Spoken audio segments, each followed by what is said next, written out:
Hello and welcome to the Crone Zone. I'm Lynn. As our ancestors knew, the winter solstice is the most profoundly spiritual point of the year. It's so much bigger than this year's chart, just what is happening just locally for us. Because this point has been happening for as long as our planet Earth has been created and has been orbiting our sun. So we reach that point in the year when the sap in the trees drops, when there is a hush in nature, when things stop growing and become dormant in the Northern Hemisphere. And I believe and experience truly in myself that this is also so much an inner process. Each year, increasingly, as I grow older, more into my winter time, my cronedom, if you like, I feel the descent to the solstice. It's a kind of winnowing process inside of me. It's a feeling of being stripped down to the bones. It's a feeling of descent. It is as if a clock is ticking and its tick is becoming ever slower. And I feel it slowing and about to stop. And when it does, that will be the moment of the solstice. The light fades. We're taken down and down and down into the darkness, almost to a death.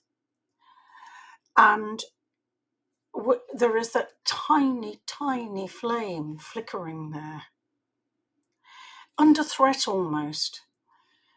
It's possible it will go out. And we're waiting for the renewal of the light. And this is a very present feeling, something that we can tune into. It's alive in us. This is an experience in us. The thumbnail of this video is a photo of me crawling into one of the cairns, one of the grey cairns at Campster in the Highlands. It's intact, it's large, and it's accessed by quite a long tunnel, tunnel leading in to the chamber where the dead were kept. This idea, you can see the light coming in behind me, this idea that the light comes in and vivifies the dead, if you like, very much a theme here at this point in the year. And of course, our ancestors were much more aware of that life-death axis, and perhaps how delicately in a rawer world, a more natural world, the balance hung between life and death in the winter, and at this point when the sun was decreasing daily. And so the winter solstice, the most magical and profound time of the year, was that point, the gateway of the gods, where the renewal of light and life itself happened.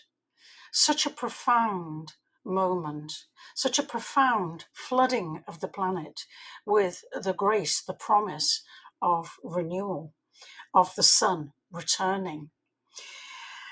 Our ancestors knew this very well, didn't they? I mean, if we look at Newgrange, older than the pyramids, and in Newgrange, very like the cairns in Scotland, there is the long entrance almost into a womb, a tomb and a womb there. And it is aligned perfectly so that at the point of the winter solstice, at the exact moment of solstice, the beams of light came down the tunnel and into the tomb, the womb, if you like.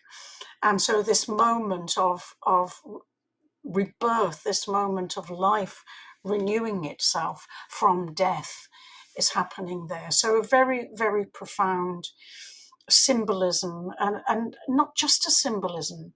This is real. This is an energy, a felt energy, as alive in us as ever it was in our ancestors.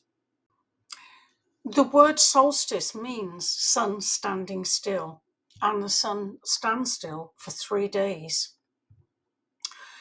So solstice happens on the 21st, and then it's still in position 22nd, 23rd, 24th, and then on the 25th, our Christmas in the Western Christian tradition, the sun is reborn. It is that birth, if you like, of a saviour, of the sun.